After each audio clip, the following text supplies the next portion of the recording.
All right. How's it going, everybody?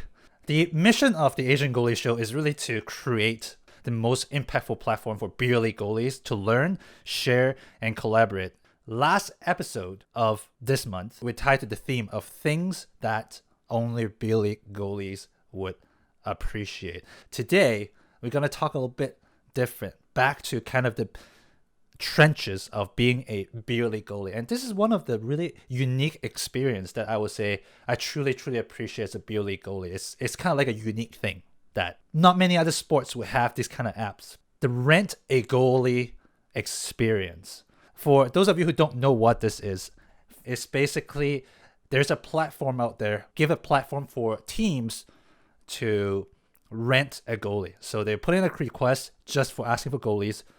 Goalies would accept the request, and often they can get paid for doing that as well. So when I know about it, it's kind of skeptical when I thought about it, like, but wait, I'm not really that good, right? I'm not really that great. Why would people want to hire me as a goalie? So we're going to talk everything about this experience just to remind everybody this is an Ask Me Anything environment, meaning that you are part of this environment. Feel free to, drop a comment if you have anything that you want to ask, comment in the chat. Today's guest, we have Mazda. So he is a beer league goalie from Toronto, and he has actually grew up in Finland. I'm very happy to have him here, and he volunteered to come up to the show, and I read his stories. He shared a lot of interesting stories to me. I can't wait to ask him all these stories, and we'll go deep and we'll get excited about it.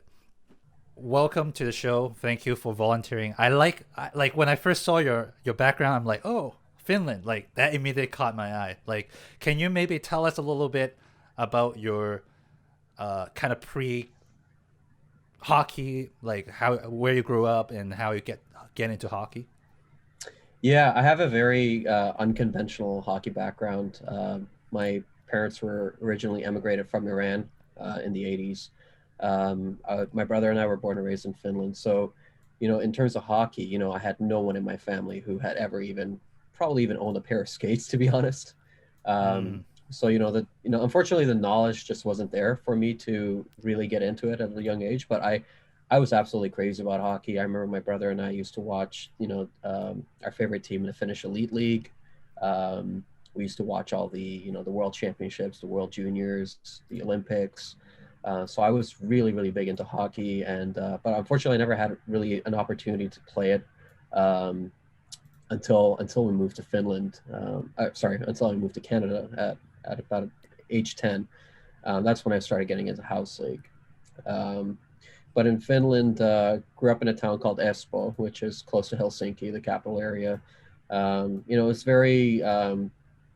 It's a very outdoorsy kind of country. It's just really nice nature that people in general just want to spend time outside. right. So it was quite a bit of a culture shock when I moved to Toronto, and it was like the concrete jungle, and losing all your friends at the age of 10, it was tough. Oh yeah. And But thanks to hockey, like that kind of opened up an avenue for me to meet people and make friends and really rekindle my passion for the game, being able to Mm, actually play it, for the first time. got it. So you started playing hockey until you moved to Canada, or before Canada? Sorry, I kind of missed that part.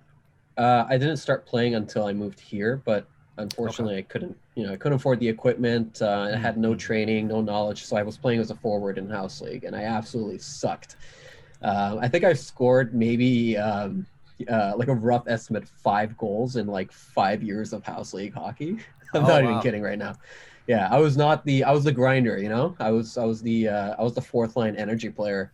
But I always wanted to be goalie, and the goalies on my team loved me because I would just throw myself in front of the puck. Like I didn't care. I would just try to block as many shots as I could Yeah. because I couldn't So score you any get goals. into hockey starting when you're living in, like when you grew up in Finland. You already kind of watch hockey that way, and then you come to Canada. You start playing since you came. Yeah, yeah. I didn't get to play Got ice it. hockey until I moved to Canada, but in Finland, I was playing street hockey with my friends outside all the Mm, mm. time. Sometimes on rollerblades, So, um, I tried to get as close to the experience as I could, whenever I could. Got it, got it. Like it's kind of interesting because like I don't know, like my memories for Finland, and when it comes to like I always feel like you guys are good at hockey as well. Like it's like being a Canadian is kind of weird, but Finland always gave me an idea that like, oh wow, you guys always have good ice hockey players coming out of that. So I almost had the assumption that you're probably pretty good before you come to Canada. Yeah, and you're fair to make that assumption. It's absolutely crazy about hockey. It is a national sport.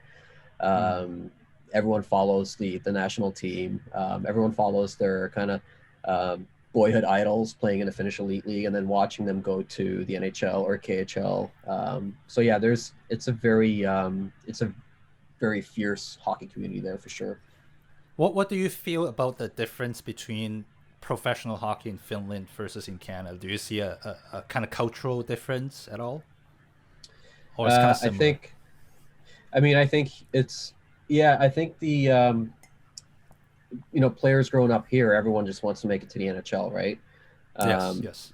in Finland, it's obviously a much smaller percentage of players that you know. First of all, it's a much smaller country. It's maybe 5.5 million people.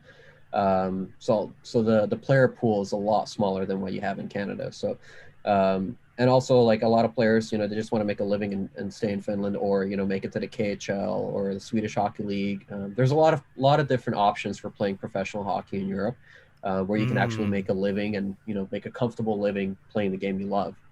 Whereas here, I feel like the end goal is the NHL, and it's like it's NHL or bust, right?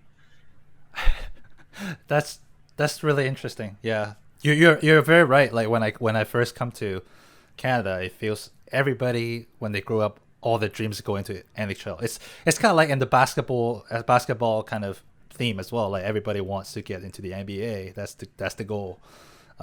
But nobody really think about getting to any other like semi-professional. Like I guess maybe it's the people thinking about, oh, if I'm gonna aim high, I'm gonna aim like the top, right? Because that's where Yeah, people think that's the top. Like that's the place where people should go.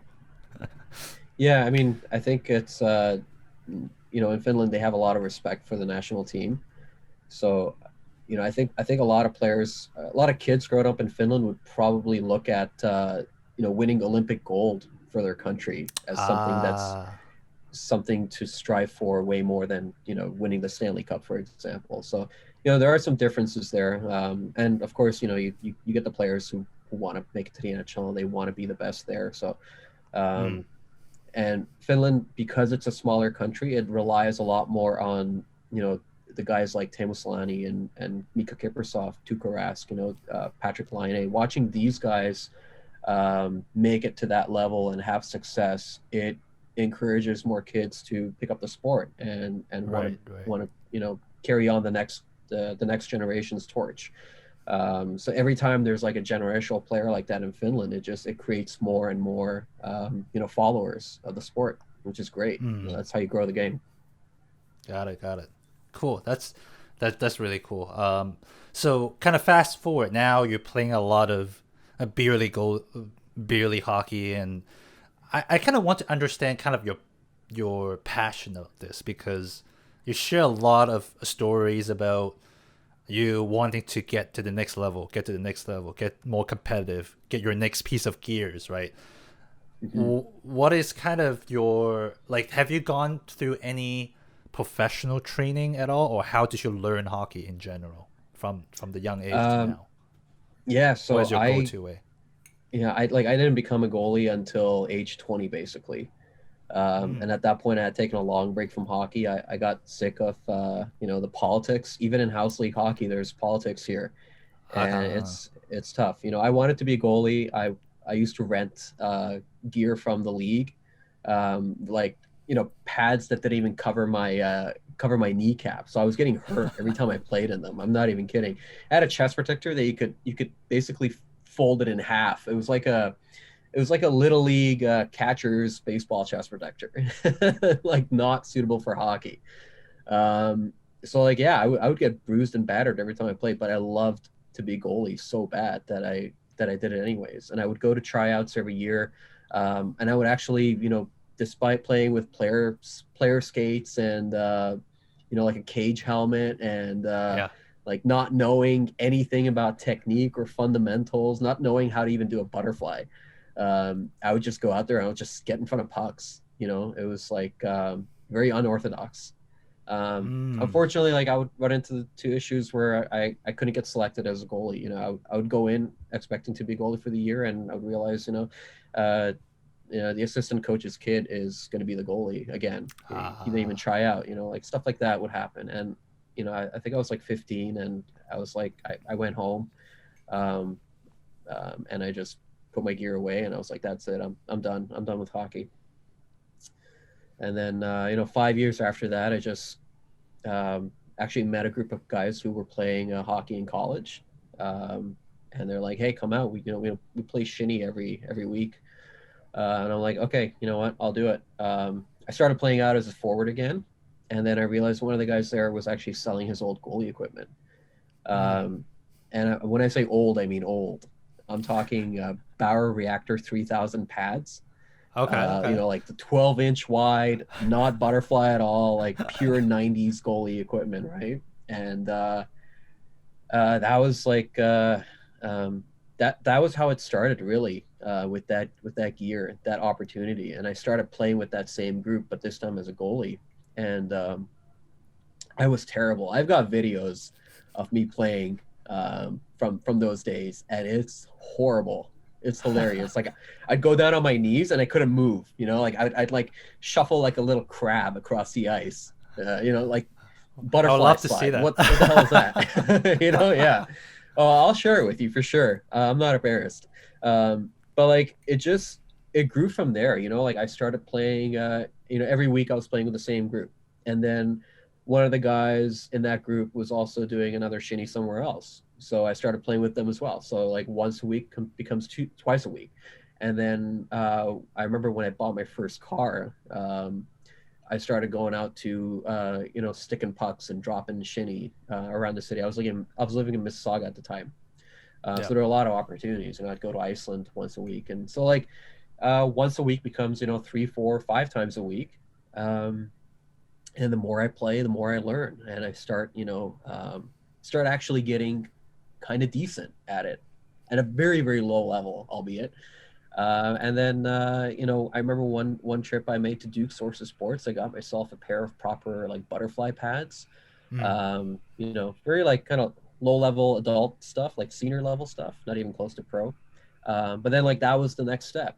Just getting better, to just giving myself as much ice time as I could, and then meeting people, talking to them, learning technique from other goalies who have way more experience than me, and just trying to make myself as much an open book as possible. And I know you're the same way. You're always trying to learn, which is great. Like I love seeing people that are trying to do the same thing,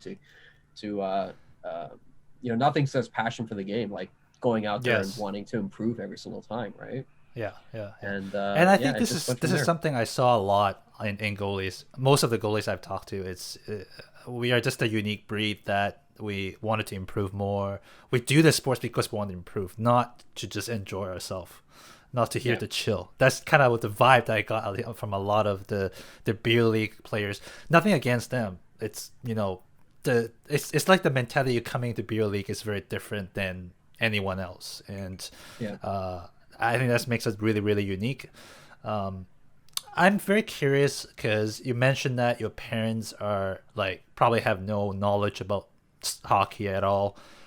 What are their thoughts, or how do they feel when when you're playing ice hockey and when you decide to go all in and doing these kind of ice hockey things? Like, what are their reactions to that?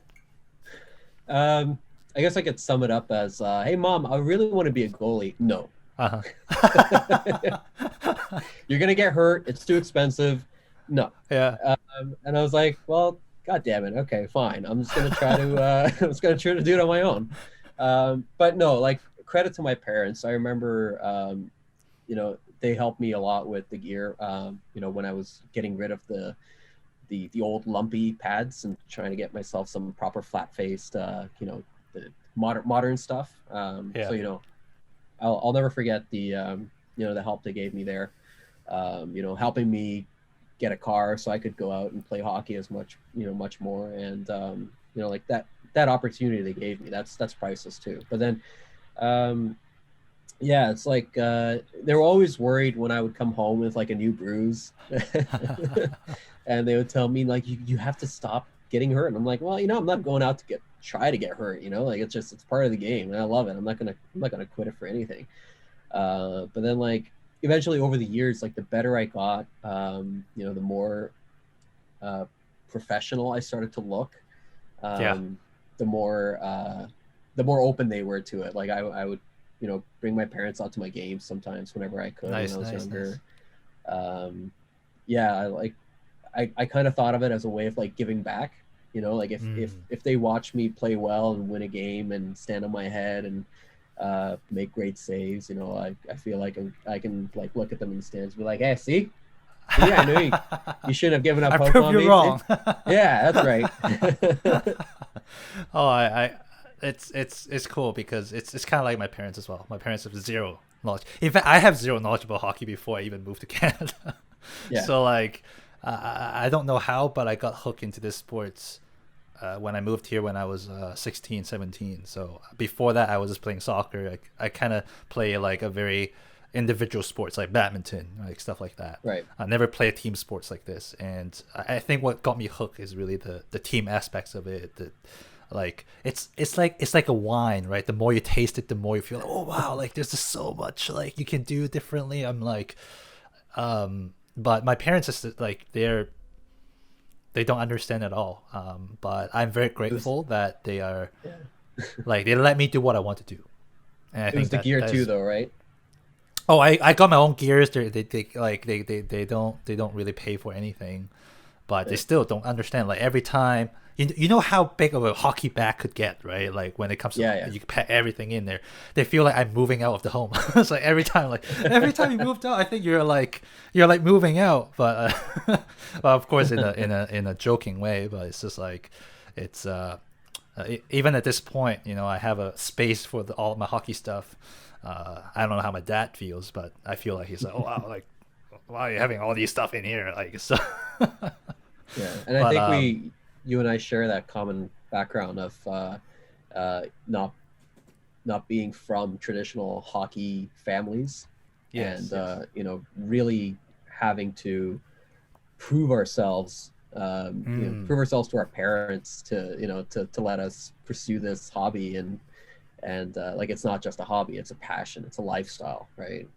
Oh yeah, 100%. And I think this makes both of us, like from what you said there, I already feel like you really appreciate the whole experience, and it's and compared to a lot of friends that I play with, I think they they think very differently because their parents are playing hockey. Like their whole generations are playing hockey. Like the way they think, the way they talk is just so different than we do, or I do at least.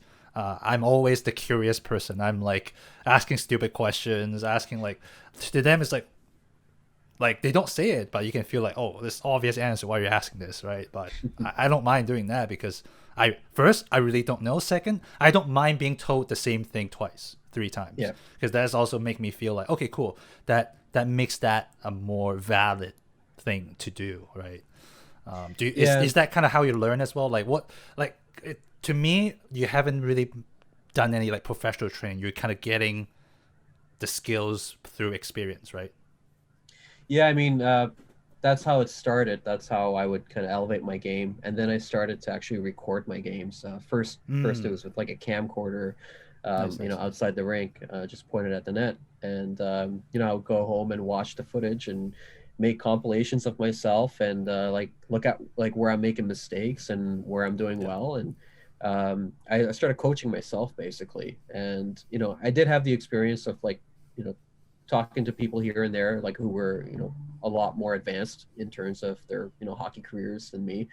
And again, like I just tried to pick as many brains as I could, and this was before like I was not on Reddit or anything like that. Like there wasn't much content on YouTube for this kind of stuff, and like Instagram wasn't even really a thing other than people posting pictures of food. Yeah. So you didn't have like access to goalie coaches the same way you do now, right? Right. So it was yeah, like like I created the training for myself. And nowadays it's like, I can look up goalie coaches doing drills, and I can share my knowledge with them, and see kind of interesting things where like I kind of evolved a certain position myself. Like I started doing the RVH before I knew the RVH was a thing. It just, Mm, it felt like the safest play in that situation when the puck is right. behind the goal line and you're leaning against a post. You're just trying to minimize the holes, right? So it's like things like that, and like seeing like, oh, I was doing that the right way, in the beginning, and then learning to like erase bad habits, and correct your muscle memory and things like that. That comes later, and now I'm more into maintenance because I'm getting older, and the body starts to break down. Yeah. So like injury prevention is like my number one key right now. Trying to do as much training off ice as I can. Mm. Get into better shape, get more flexible, dealing with injuries, trying to change my game because of certain injuries that have, limited my physical abilities a little bit. So like it's a constant evolution, right? It's every year I'm changing something. I'm trying something new, and I do. Back in 2012, I actually did a session with Steve McKitchen. He was a former Leafs goalie coach for a very short Yeah. while. He's very big in the online goalie community. He's a great guy. Yes. Yes. And unfortunately, I was planning to do a skate with him last year, and then COVID changed everything. Mm. So that's definitely going to happen. I'm going to reach out to him again when things get a little safer. But yeah, I'm much more in the professional side of the training right now, just Nice, because of nice. where I am in life. Yeah. Yeah, I never thought that I need professional training until my very first game of ice hockey on beer league. I almost injured myself right away, and like you're using like that right away, right? Like your muscles are not just so used to, and I before that I can't even skate, I can't even do anything. Like I haven't played hockey at all, so I don't know what to expect. And from my background before I play hockey, I play pretty competitive like badminton, so I kind Mm-hmm. of understand that there's a certain reasons why you need training. It's not because you want to get better; it's because it helps you to prevent injuries because you're Yeah. doing the right footwork and all that stuff. So I respect that concept. So I go on to professional training because of that, so that I can play longer, I can play safely, I can play healthily, Yeah. and that's how I get into that. And now like you said, I'm more into that aspects of that from the beginning, but now I'm more thinking how can I really get better from building off that foundation and actually get good, get fast, and just tweak a little things and change big, right? Like that's kind of the direction that I'm going as well. Yeah. I mean, goaltending is a science, right? Yes. There are applications, for certain things. There are certain movements that have to be done a certain way, and it's yeah, it's when you get down to the very basics of the science of the movement itself. That's how you just break down everything about the game into just like smaller segments, and you focus on those little pieces, put them back together, and then you become a better goalie as a result. Yes. Yes. So let's go towards kind of more of our today's main topic here. I want to ask you this question: is how did you come across this rent-a-goalie kind of experience? Like, is this kind of like you accidentally go to it, or how did you just get started with that? Yeah, I think it was an accident. I actually don't remember how I ended up with the company that I'm with. So the one I play for now, it's called My Puck. It's Mm. run by a guy named Patrick Herman.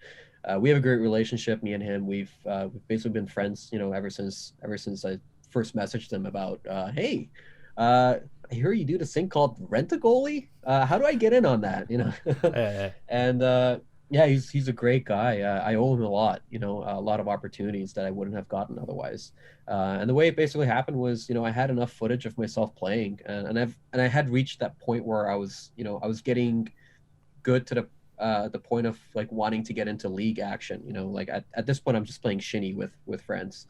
Um, and yeah, he asked me to he asked me for some videos, and he liked what he saw. I guess I remember he gave me a game right away, and I'll never forget Really? my first game as a Rent-A-Goalie. Uh-huh.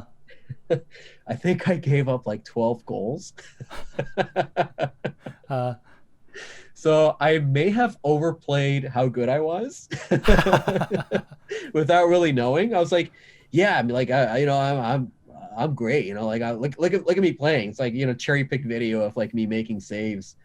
I remember the first game I played. I think it was like a B level skate at Oakville Ice Sports, mm, and B level is pretty good. You know, like um, with A level, you know, you get to play against prospects and NHL guys sometimes, and yeah. B Yeah. level, you know, sometimes those guys play down a level so they can be with Yeah. their friends. So I Yes. remember I went into the dressing room. The guys were so excited to see me, and I'm like, yeah, I'm so excited. This is great. It's going to be awesome. And the opposing team had 5 skaters.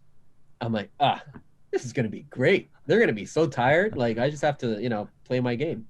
Well, it turns out those 5 skaters were all Canadians playing pro in Europe at some point, and Oh, they were damn. all, you know, home for the summer and playing together on their team. And I remember their team name was No Euros, and I'm like, hey, I'm Finnish, and I take offense to that. I'm a European. I'm gonna kick these guys' asses. Yeah, we got smoked. They were skating circles around the team I was playing for. They were just ripping pucks right past me, sometimes literally through me. I remember one of the shots, actually, I was so slow to react to it that it actually hit me in the back of the finger. And because I wasn't wearing like pro level gear, it sprained my finger like from that shot. That was Damn. in the second period. I remember. Yeah, I remember after the game, I was like, I took my glove off, and my fingers just like, you know, swelling to the size of a freaking, I don't know, like a purple eggplant, you know. And I'm like, How did that hit you? Like it's like in the like it's so kind of like like this. I was in my stance, but you know, like Okay. I wasn't my glove wasn't turned all the way out to face the puck, and the puck Uh-huh. came at such a weird angle and so quickly that I didn't have time to actually catch Yeah. it. So it basically hit me in the back of the trapper. Um, and you know, this was like a Bauer 175 trapper, and like, you know, Oh damn. pretty crappy, like pure mid-range crap. Yeah, like sprained my finger immediately, and I remember driving straight to Shoppers Drug Mart after that game to get some to get one of those splints for the for the finger. Um, yeah, that was basically my first real Rent-A-Goalie experience, and I remember like the guy, you know, Patrick, he was asking me afterwards like how'd the game go, and I'm like, it was all Just right. show him the finger. Like, well, here it is. So in case the team complains about their goalie being shit, um, wasn't really my fault. Those guys were really good. Yeah. He was great about it though. You know, like you know, it's not like he put me on the disabled list or anything. He's Mm. like, don't give Mm. this guy games. No, like he knew I wanted to play really high level. I wanted to be competitive. So, but you know, I had to temper my expectations a little bit. I had to start from the lower levels and work my way up a little bit. Yeah. But yeah, like I personally I play better when I'm, you know, playing against you know, more advanced competition. You know, like, you know, sometimes with Rent-A-Goalie games, you know, yeah, I try to tell him to like don't give me the low level skates at this point, because you know, like we're friends and everything. I tell him only give me the good skates, Yeah. and sometimes How unfortunately. does it work? Like in terms of the rent a goal experience, like do they call you? Do they have an app? Like how do you get connected with two teams? So so the way my puck was running was teams would uh, request a goalie from him. They would, you know, kind of give him information like, hey, we need a C-level goalie for a game at this time in this arena. And he would kind of have a pool of goalies, Mm. and it would usually it would be like a first come first serve. Like he shoots it out if it's not restrictive class. But you know, sometimes it would be like, okay, like I'm only going to shoot this out to like the 5 A level goalies on the roster or the 10 B level goalies on the roster, and those guys get first picks. And then if no one's available, which is very rare, goalies are always wanting to play. it would kind of get whittled down to the rest of the group. And but like before COVID, it'd be like just maybe 10 emails a day, about hockey. Like, Yeah. there were so many opportunities to play. It was so great. Yeah, I miss those days when I get like 3 notifications every day. You want to play? Yeah. You want to play? Now it's like, when's the next notification? I'm like looking at my phone. I'm like, oh my god, like it was so. Yeah. I'm calling him sometimes. I'm like, come on, man, where's the games? Where are the games? I need some hockey. So there's jonesing. there's a person in the middle to kind of connect the team with goalies. Like you don't have like, okay, that's good. Yeah. And generally, like you kind of form a rapport with certain teams. You play well enough for them, and they're gonna ask for you, by name next time. They're gonna reach out, be like, hey, can you send that? Can you send Felix again? He was absolutely like he was a rock wall for us. Send him out again, and that's great. Like that's how you kind of start forming relationships with these teams, and like you make friends with them. You get to know each other on a personal level.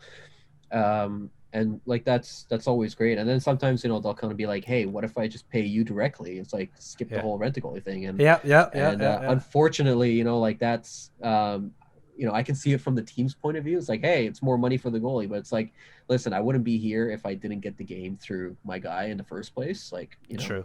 He's earned his share as well. So like I always have to tell these guys, no, please go through the goalie company. I appreciate it, but just ask for me by name. That's it. Yeah. Got it.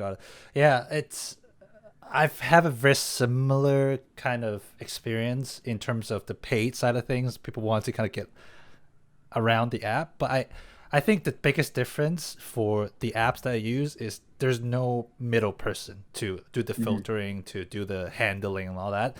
Thus, sometimes I can see teams that they're like, I don't really like to go to the app because you would never know who they get. So they would rather have my phone number because they know me, I play for them, they know how I play. Yep. They would just call me directly because that's much better. And of course, and then the money come after because there's commission in the middle. If you go to the app, they have to pay more and all that stuff. And I can see why, but it's good to hear that you like. Sounds like the app is pretty established then because you have someone who is doing the filtering. That's good. I like that. I hope we have something in Vancouver like that. I think that's why guys like to go through My Puck, is because they trust Patrick. He played USHL in his earlier days. Like he's played at a very high level of hockey as a goalie, so he's got the experience, and they trust him to like he'll try to send the goalie that best fits the skill level of what's needed. If it's like a shinny group, old timers, like they don't really care. It's like, hey, just give us a goalie, we just want someone to shoot on. And it's like an A-level playoff game. You don't want that E-level goalie there. You want someone who can play at that level, who can handle the pressure. So they trust him to send the right goalie for the job. Can you share with us the story that you kind of told me in text about kind of how you get into the Russian team and all that? I think that is a very interesting story. I would love to hear. That was I'll never forget that. It was I got a call for a game. I think it was like a Friday night. It was like a very late notice. I think like 2 hours before the game started. I'm like, oh yeah, I can make it there. It was at Powerade Center in Brampton, and I get there and I'm like, why are there so many people at this arena? Like it's Friday night men's league hockey. Like it must be like something else going on. Maybe the maybe the I think the Brampton Beast used to play there at that time. It's like, oh, maybe they just did like a thing. That's their fans are there. It's like, no, they're actually here for the game that I'm going to be playing. Because turns out it's like an international tournament, and it was run by Johnson & Johnson, and they were flying in these like hockey teams from all the way from Russia. Like one team was from Russia, another team was from Switzerland, a whole bunch of Canadian and American teams and things like that. And I was like, this is amazing. And it's like I met the girl there. She was a friend of the team. She was living in Dallas herself. It's like, oh, you're the goalie. We call, like, hurry up. We need you to get dressed. We need you to get ready. I'm like, okay, all right. And I go into the room and I'm like, oh shit, it's a whole just a room full of Russian dudes. Crap, I don't speak Russian. And they were so nice and they were so happy to see me. And turns out, like, when they flew into Canada, some of their guys had visa problems, and one of those people unfortunately turned out to be their goalie. I think they were missing their goalie and a bunch of other players, and like they were kind of scrambling last minute to find the goalie, and it happened to be me. They happened to know someone who knew my puck Rent-A-Goalie, and that's how I ended up getting that game. And it was like playing in front of her. There was like a lot of people from the Russian community of like the Toronto area that were there to watch these guys and like to support them. So like they were cheering for my team, which is amazing. Like cheering every time I made a save, every time we scored a goal. Like we won that game 4-1, and I remember I remember blowing a kiss to the crowd as I like skated off the ice at the end, just because like why not, you know? It was like it was all such a blur, and it was like it was such an amazing experience. And those guys were so great. You know, they had a team photographer, and like they were such a close group of friends. And what I actually learned was like they're a professional hockey team in Russia. Like their games have an announcer. They've got all the matching gear and all the jerseys and everything. They're so like well equipped. And it was just awesome, like hanging around these guys for the whole weekend. And you know, we made it to the finals. Unfortunately, we lost to the one of the American teams. They absolutely destroyed us. I think like 6-1 in the final. But like they were all smiles. You know, I brought some Finnish vodka with me on the last day from home, and like passed a bottle around. By the time it got back to me, it was practically empty. You know, like it was great. Like we were all just having such a good time. And you know, I think it's like been 9 years now, and I'm still in touch with all those guys. You know, it's really I feel like I've got like a whole team of hockey players to hang out with anytime I go to Moscow. Yeah, it's again, this wouldn't have happened without being a Rent-A-Goalie. Damn, I'm so jealous. Like I ever like I would say I definitely dreamt of moments when I'm getting into those kind of games that you have a crowd, because like one of the biggest thing for me in beer leagues is there's nobody watching normally, especially in Vancouver. It's like we go there, you just play, and you just play. Especially now with all the things that's going on right now in the world. Like of course nobody's can't even come to watch. But even when I first started, well, I'm lucky to be in a team that they have like family members that cheer them on. Like to me, it's already mean a lot. Like, oh wow, some people cheering for us, but like without having someone on the crowd and just cheer, it's a very different kind of feeling. It's just like you're watching NHL right now versus before you have people on the fan stands. It's just two different kind of feeling, right? Yeah, I think there were more people at that game than they are at the NHL rinks now, even the ones where they've like opened up to like very small capacity.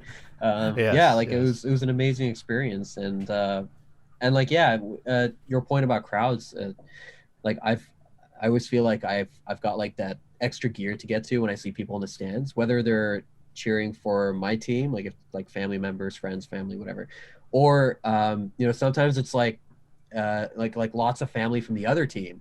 So like they're pissed when your team scores, and they're disappointed when you make a save. And I love that. I love to just feed on their sadness when you deny their husbands and boyfriends the win. So like it's both sides of it. It's great.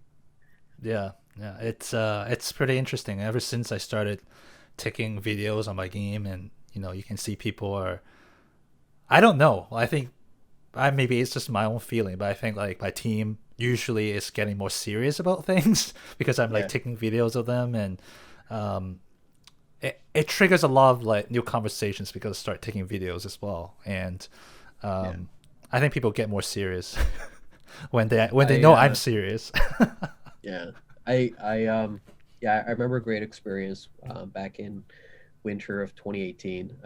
My mom came to visit us from Finland for a couple weeks, and I was like, this is perfect. So I took her to a couple hockey games while she was staying, and I got a shutout in both games that she was watching. Nice. And like just having her there, especially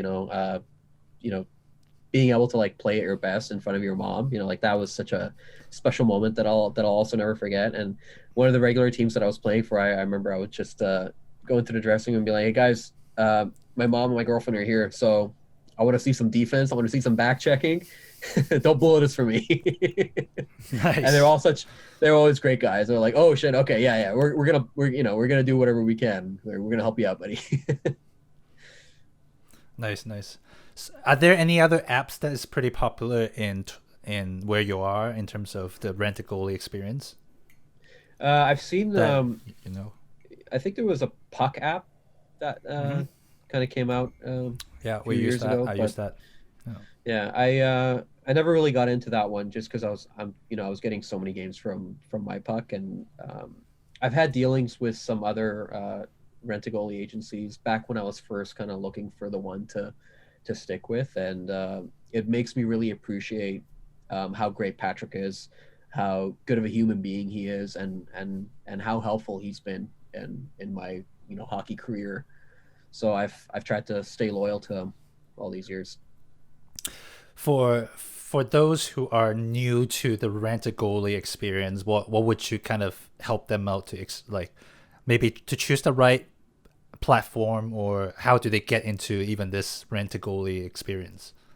What would you say to them? Um, Yeah, I think the first thing would be make sure you have video of you playing. It's a lot easier to make a case for your skill level if others can view you playing. And it's I guess it's like make sure you know what you want to get into. Do you Mm, want to be a recreational goalie? Do you want to just go for like a shinny skate here and there, or play low level games, just have fun, and just meet new people? Then like that's great. There is a niche for that. Um, do you really want to like better yourself? Do you want to get into really the competitive side of men's league hockey?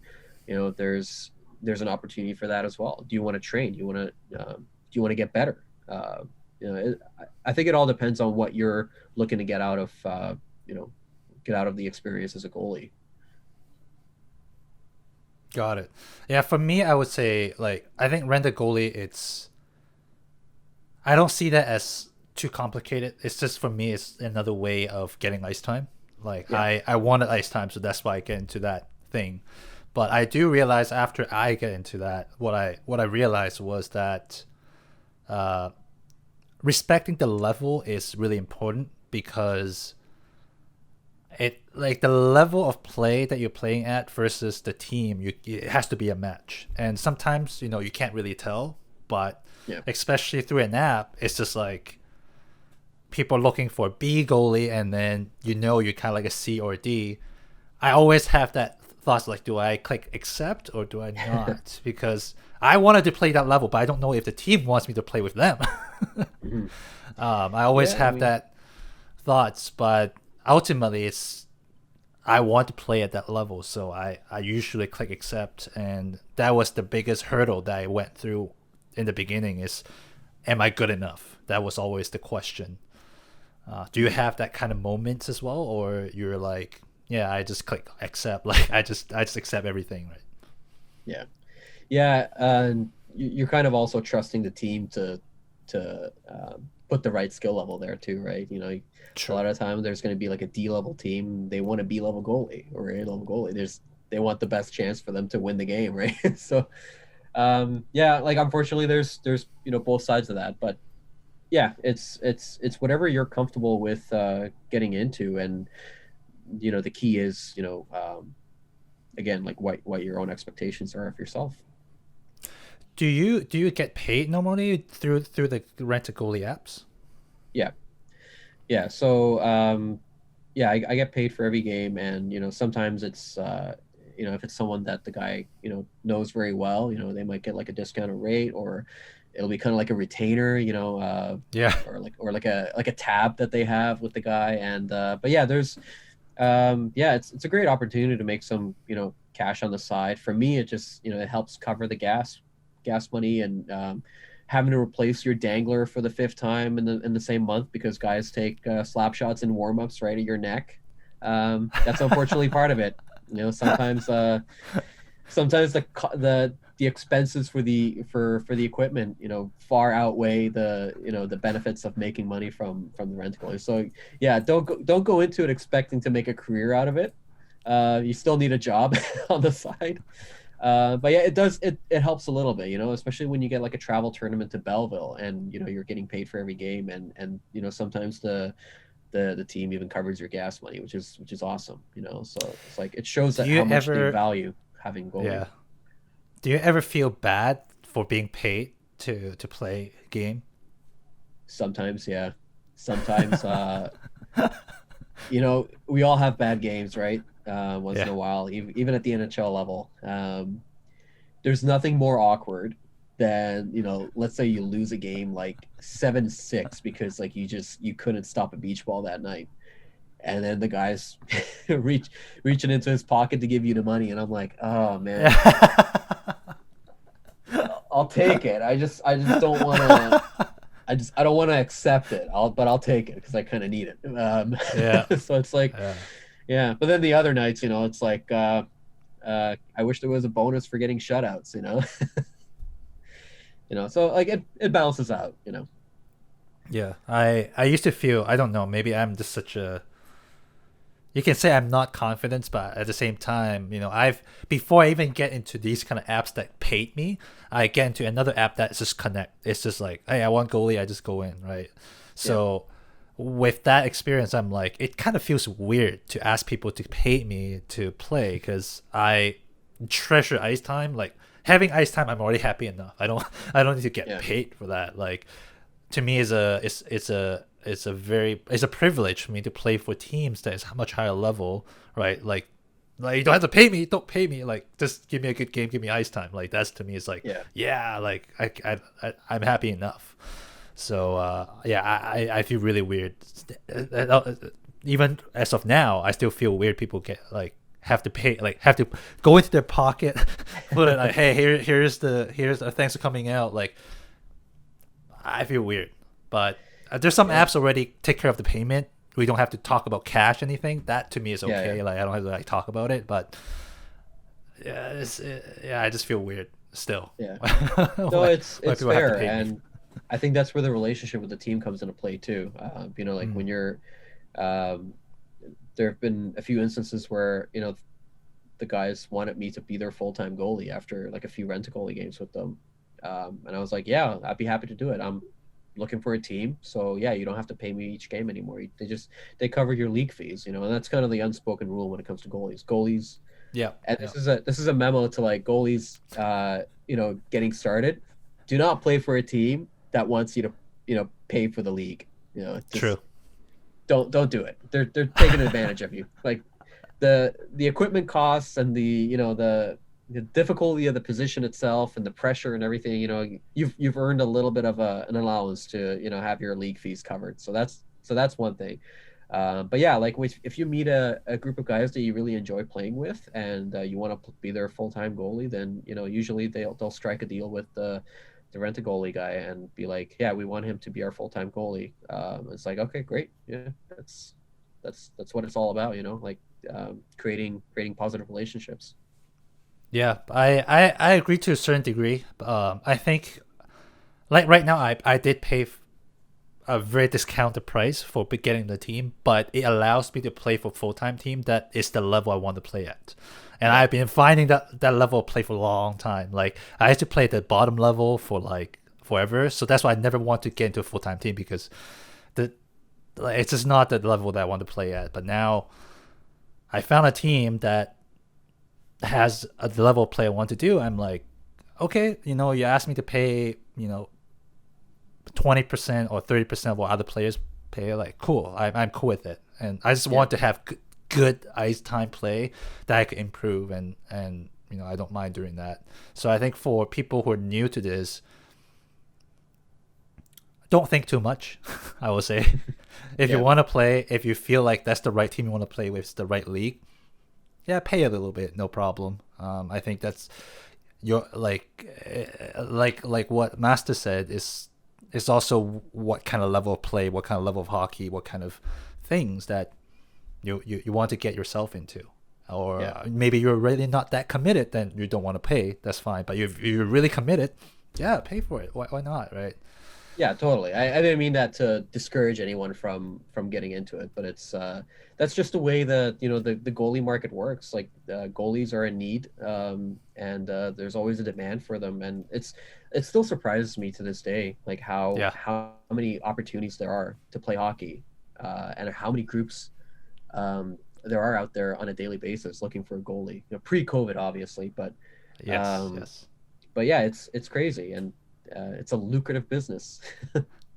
So speaking of the lockdown and everything, are you still on ice regularly, or what are you doing to keep yourself kind of ready for all the leagues, kind of everything come back? So I a few weeks ago I discovered this amazing pond. I'm not gonna say where. I gotta keep it a secret. But I was yeah I AKA was my having backyard. yeah I was having a great time just getting out there, and Mm. I went out there in my full gear, sat in the trunk of my car getting dressed. It's a different experience for sure, but it's like I was like, I'm just gonna go out in full gear and see if there's a group of guys playing hockey, and like sure enough, literally like as soon as I step on the ice, everyone's like, "Hey, hey, goalie, over here, over here!" And so yeah, it's like I started playing with these guys. They're really good guys, and I think I played for like 4 or 5 weekends in a row with them. Unfortunately, now the weather got really warm this weekend, so I think that might be done unless it gets cold again.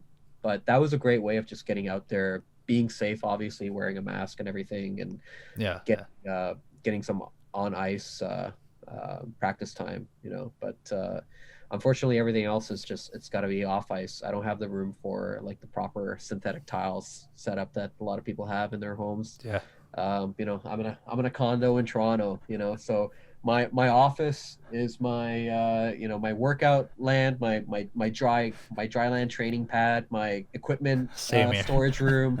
You know how it goes. So unfortunately, there's limitations when it comes to like wanting to put synthetic tiles everywhere. But yeah, I just try to do what I can, take every opportunity I can to get some ice time. Got it. Got it. I have a question I have to ask. So I've been seeing that for a long time throughout the whole interview. You have your hat on. You have Seattle logo on the hat. Yeah, Tell me yeah. more about it. What's is that the team that you're looking forward to? Like I'm very curious about it. I am. I've got like a thing for the Kraken. I'm a Oh, huge okay. fan of just this colossal octopus that, like mythological colossal octopus that can drag ships down Nice. with its tentacles. So when I heard that the Seattle team they might possibly like they were looking at Kraken as one of the strong candidates, I was like, oh my god, please let this happen. And and I'm a graphic designer by trade, so I really Nice. like what they did with the logo. I think the colors are awesome. I wasn't like a huge fan of like the red initially, but it's Uh kind huh. of grown on me. And I think I was the same way with the Dallas Stars when they went to the Victory Green. It kind of grew on me, and I'm a Bruins fan right now. Unfortunately, we're not doing great because Boo. yeah, it's mostly because of Tuukka Rask. Like I grew up watching him play. I grew up Mm, watching him play for again my favorite team in the Finnish Elite League. Watching him rise through the ranks to become one of the greatest goalies of all time. Like it's so I've really followed his career closely, and if there's an opportunity that he ends up in Seattle, it's probably not going to happen. He'll probably retire before that happens. But if it happens, I'm ready to go. I'm going to get his jersey for sure, and I'll be on the Seattle bandwagon. it's pretty interesting how you got hooked into the team because of the logo design, because of The the team name, name. yeah, yeah, Yeah, yeah. it's really cool. It's really cool. Yeah. What a one thing that you really appreciate throughout your like, because that's kind of like the theme that we have here is things that only barely goalie appreciate. What do you think hmm is one or two things that you truly appreciate about? I appreciate the commitment it takes for goalies with a full time job to go out and make themselves available for games on a nightly basis. Mm, I remember a time when I was leaving work at 5:30. I had a game at 7:30, and there was a blizzard. So like I didn't even know if the TTC is going to get me home on time, and I barely yeah. made it home on time just to get my gear, drive through a blizzard all the way to the rink, half an hour away, and made it there just in time for the puck drop. and then in my head I was like, left work at 5:30, got to the rink at for puck drop at 7:30, had the W in the bag by 8:30. So it's like that kind of whirlwind speed of just like you're done with work, it's time for hockey, and being able to kind of switch to that competitive zone. That's something that I think beer league goalies can really only beer league goalies can understand. It's especially the ones who are really competitive.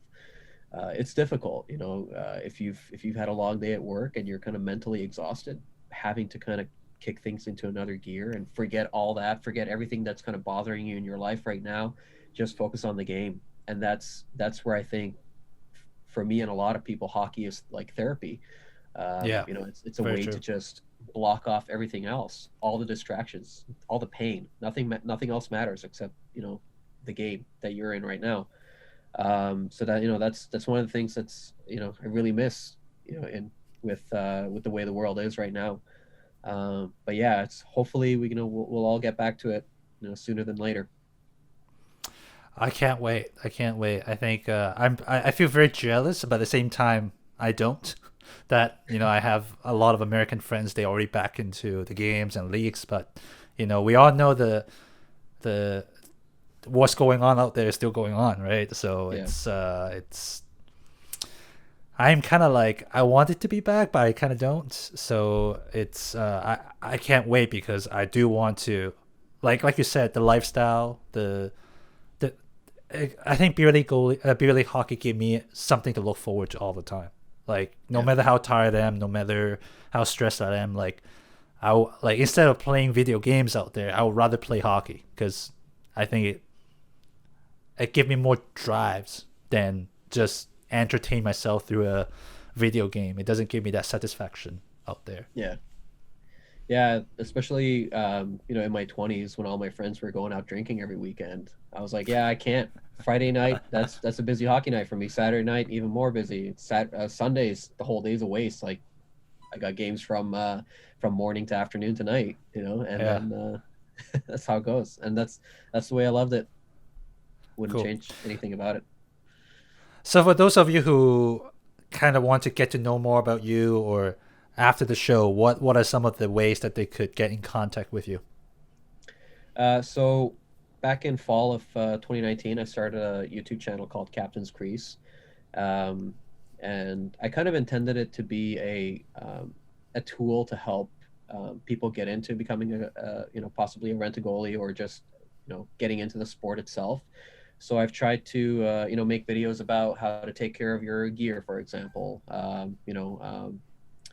to make yourself a better goalie on or off the ice, and also showing my own game highlights and low lights as well. Like the games where things don't go so well. I think it's important to Yep. show both sides of things. Yes, I agree. Because goaltending, you can never be on your A+ game all the time. Unfortunately, it just doesn't work that way in any sport really.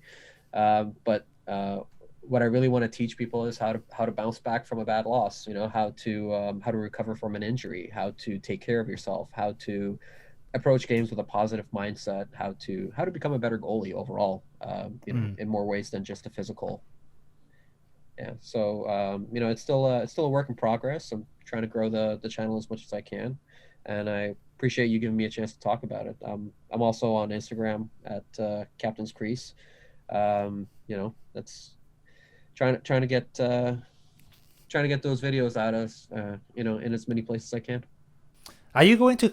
I haven't really go through your YouTube channel, but do you have like saves highlights, not the game, but like the saves highlights? Because you're sending me quite a few. I'm like, those are really legit saves. I could never imagine me doing that. Um, yeah, I've been thinking about doing like compilations of like best saves from like the month or year or whatever. But unfortunately, right now there's not a lot of content going on in terms of like game highlights. I've Yeah. got I've got older game footage to go through, like some championship games and things like that. Yeah. But it's for me, it's less about like showing off saves and just more about showing the whole mental side of the game, and you know uh, going into the equipment as well, and just talking about the position in general in ways that can help either people who are experienced or newcomers. And to that point, I think what you're doing here is absolutely awesome. Keep it up. I think this stuff helps a lot of people out there as well. I wish there was a channel like yours when I was first learning hockey and trying to get into Right. the wide world of beer league hockey and everything that it entails. Yeah, that's exactly where I'm coming from, and I'm very glad to hear that from you and from others that they really appreciate the platform. And I would say I'm still kind of just a very tiny bit of what I wanted to do, but just hearing these kind of feedback does help me, does motivate me, does drive me to continue to create better content. And I think this is just a start. So yeah, you're a part of it. So I really appreciate you came on. And for those of you who don't know, we're gonna have a new theme next month. It's March coming in, and the next month's theme is gonna be really exciting because I'm inviting the theme. I'm temporarily calling it the stories behind the goal camp. That's kind of the theme. So I'm actually inviting beer league goalies who are actually also have a YouTube channel that I would like to understand their stories. So it's gonna be exciting. I will be announcing that along the way. So if you would like to continue to follow this, new initiative that I have, you can join the Discord server that I have called the Asian Goalie Community. You can find that on the description box below, as well as follow me on Instagram at the Asian Goalies. I would love to hear your questions, suggestions, and interact with all of you. So feel free to comment. Come to Asian Goalie Community. We will talk things out. I would love to hear more new ideas that we could spin off to make the beer league hockey kind of world bigger and more awareness out there. All right, Mazda, thank you so much for coming in. I appreciate you're here. I'll see you guys on next week.